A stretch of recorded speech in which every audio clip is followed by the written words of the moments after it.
6 p.m. If the House agrees, we may sit beyond 6 p.m. till disposal of the motion of thanks and the presidential address.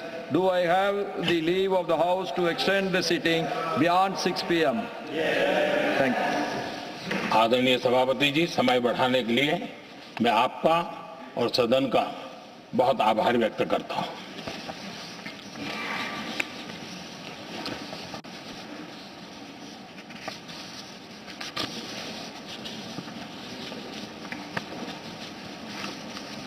आदरणीय सभापति जी, बड़ी दर्दनाक लोकसभा की घटना है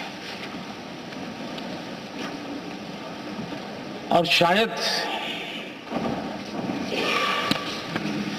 हताशा निराशा तो हम समझ सकते हैं, लेकिन इसके लिए देश के पवित्र लोकतंत्र के मंदिर को ही इस रूप में कर देना, और उस समय चेयर पर असम के ही हमारे एक माननीय सांसद बैठे थे और उस समय कागज फेंके गए, टेबल पर चढ़ दिया गया। क्या ये नॉर्थ ईस्ट का अपमान नहीं है? क्या असम के नागरिकों का अपमान नहीं है? कल फिर दोबारा किया उन्होंने, और उस समय आंध्र के दलित परिवार का बेटा चेयर पर बैठा था, उसको भी अपमानित किया। यानी आपने नॉर्थ ईस्ट का अपमान, चेयर में बैठा अपमान करो। आंध्र के एक दलित परिवार का बेटा चेयर पर बैठा, उसका अपमान करो। सदन ने इनको काम दिया हुआ है, सबने मिलकर के काम दिया हुआ है, लेकिन वो दलित समाज से आते हैं, इसलिए आप अपमान करते हो।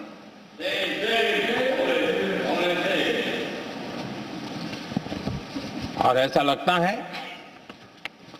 कांग्रेस के लोगों को असम की जनता के प्रति बड़ी नफरत है। उनको लगता है कि उसकी जनता ने उनका साथ छोड़ दिया, मतलब उनके दुश्मन हो गए। क्या कभी लोकतंत्र में ऐसे सोचते हैं क्या? मुझे तो तब बहुत पीड़ा हुई थी जब भारत रत्न भूपेन हजारिका जी, जो कि इस देश के बहुत ही सम्मानीय व्यक्तित्व है जी, आज भी घर घर में उनको स्मरण करते हैं लोग। उनके प्रति जो भक्ति का भाव है आप कल्पना नहीं कर सकते, लेकिन उनको इसकी भी कोई परवाह नहीं है। और जिस प्रकार से, और हमारा सौभाग्य था कि हमने भूपेन हजारिका जी के देश के लिए जो उनका योगदान था, नॉर्थ ईस्ट जैसे इलाके से पूरे देश को अपने वाणी से, अपने विचारों से, अपनी अभिव्यक्ति से बांध के रखा था। हमने भारत रत्न देने का निर्णय किया, इस पर भी इनको ऐतराज। और मैं तो हैरान हूं, खड़गे जी अगर होते तो मैं उनके हाजिर में कहता ही है। इन्होंने जिस प्रकार से बोला ना भारत रत्न के बाद, वो वीडियो पर उनका चेहरा देखेंगे ना, आपको लगा रहे ये ऐसे लोग हैं, ऐसा व्यवहार करते हैं। और ये कहा, अरे ये तो सिंगर थे। मैं समझता हूं कि किसी का भी अपमान करने में कभी भी पीछे नहीं रहते हैं।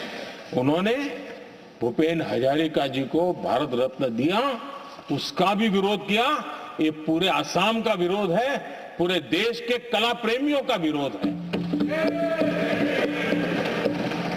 और मुझे पक्का विश्वास है असम कभी भी इस अपमान को भूलने वाला नहीं है।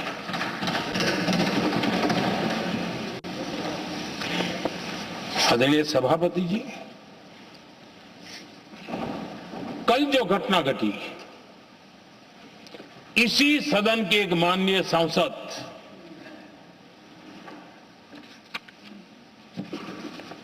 कांग्रेस के शातिर दिमाग जिनका है, ऐसे एक युवराज ने उनको गद्दार कह दिया। अहंकार कितनी 7वें आसमान पर पहुंच चुका है इनका।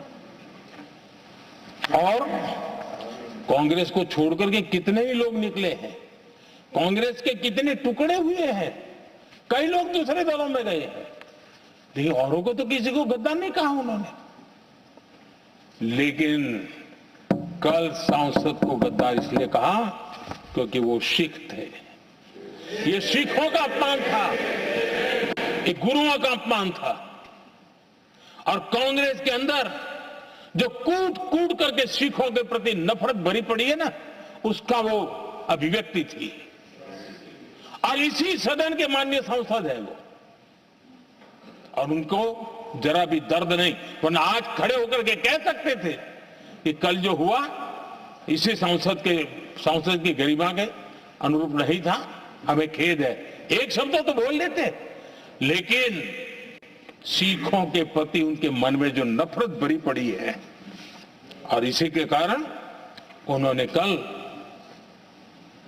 और जिसका परिवार देश के लिए शहादत देने वाला परिवार के वो सदस्य है, उन्होंने अपने राजनीतिक विचारों में परिवर्तन किया, इसलिए गद्दार हो गए। और एक गद्दार शब्द छोटा नहीं है। मेरे देशवासी को कोई गद्दार कहे, ये कैसे देश सहन करेगा? और वो भी एक सिख है इसलिए गद्दार कहना बहुत दुर्भाग्य की बात है। और ऐसे लोग कांग्रेस को नहीं डुबाएंगे तो क्या करेंगे?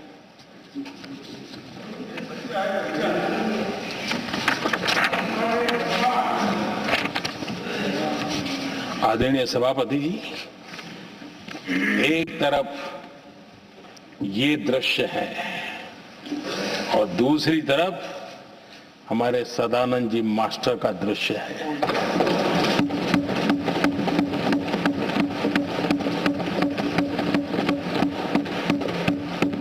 राजनीतिक विद्वेष के कारण उनके दोनों पैर काट दिए गए। भरी जवानी में दोनों पैर काट दिए। कटे हुए पैर से जिंदगी गुजार रहे हैं, लेकिन संस्कार इतने ऊंचे हैं कि वाणी में भी अपशब्द नहीं निकलता है, बर्तन में भी कटुता नजर नहीं आता। गर्व होता है। और कल जब उनका पहला भाषण हो रहा था सदन में, और उन्होंने जब अपने बेंच पर आपसे इजाजत लेकर के अपने कटे हुए पैर के लिए वो जिस नीम का उपयोग करते हैं, आर्टिफिशियल नीम का, उन्होंने जब रखा, वो दृश्य देश के लिए पीड़ादायक था कि इस देश में ऐसा ही बंधारण की बातें करने वाले इंडिया अलायंस के लोग, और ये इंडिया अलायंस पूरा जिम्मेवार है इसके लिए,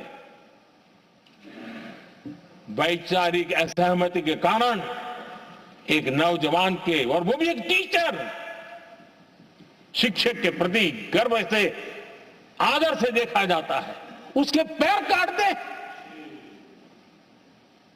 लेकिन उनको कोई खेद नहीं है, उनको कोई दर्द नहीं है। लेकिन मैं मास्टर सदानंद जी को हृदय से अभिनंदन करता हूं कि उन्होंने जिस प्रकार से इतनी भयानक हमले के बाद भी देश की सेवा का अपना व्रत जारी रखा, और आज देश की नीति निर्धारण में अंदर अपना योगदान दे रहे हैं। ये गर्व की बात है। और ऐसे लोगों के सहारे हम राजनीति में जीते हैं, काम करते हैं, देश के लिए जीने मरने की प्रेरणा मिलती है। ये संस्कार हमें पाए हैं ऐसे लक्षावधि कार्यकर्ताओं के तब से पाए हुए हैं।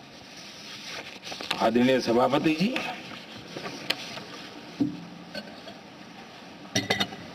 इन दिनों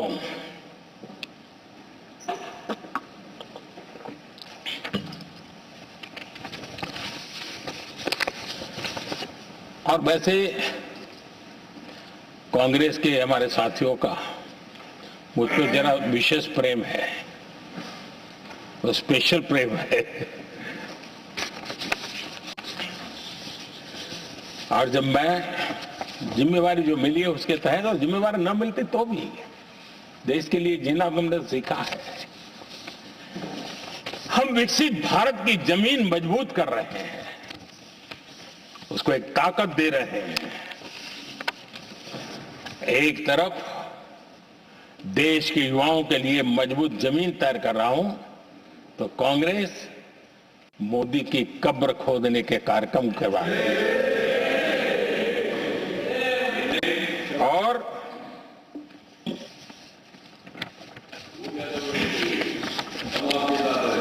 मोहब्बत की दुकान खोलने वाले मोदी तेरी कब्र खुदेगी के नारे लगा रहे हैं जी। ये कौन सी मोहब्बत की दुकान है जो देश के ही किसी नागरिक के कब्र खोदने के सपने देखती हो? ये कौन सा संविधान से उन्होंने सीखा है जो देश के ही किसी नागरिक के कब्र खोदने की बात करते हो?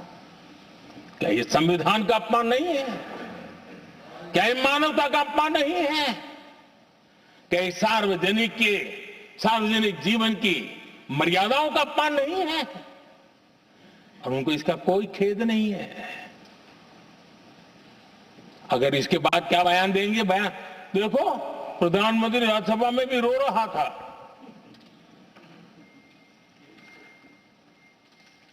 किस प्रकार के संस्कार और वृत्तियों से पले बड़े लोग हैं ये। आदरणीय सभापति जी, मेरे लिए कोई अनुभव मेरा बहुत पुराना है। 2002 से जब वे विपक्ष में थे तब से, और 2004 से जब वो सत्ता में आए तब से, और 2014 से मैं जब यहां आया तब से, पिछले 25 साल से संसद का एक भी सत्र ऐसा नहीं गया, मोदी संसद का सदस्य नहीं था, एक भी सत्र ऐसा नहीं गया जिसमें इस सदन के अंदर मोदी को गाली देने का काम न किया हो इन लोगों ने। 25 साल। और मुझे किसी ने पूछा था, मोदी जी आपके स्वास्थ्य का क्या राज है? मैंने कहा मैं डेली 2 किलो गाली खाता हूं।